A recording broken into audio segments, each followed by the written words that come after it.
Hello, hello, testing. Hello, hello, testing. Hello, hello. Let's record another sound, and I'm recording this sound to check the overdub voiceover. While recording this track, I was unable to hear this sound which I already have here in the track. Why is it so?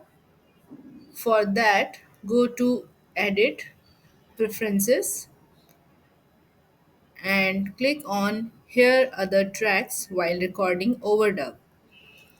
Once you click that, press OK. Now try again. Let's record once again.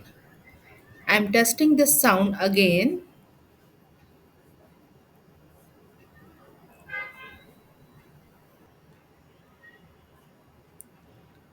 Let's record the other sound. So, have you noticed that my old sound was also audible during recording the new sound?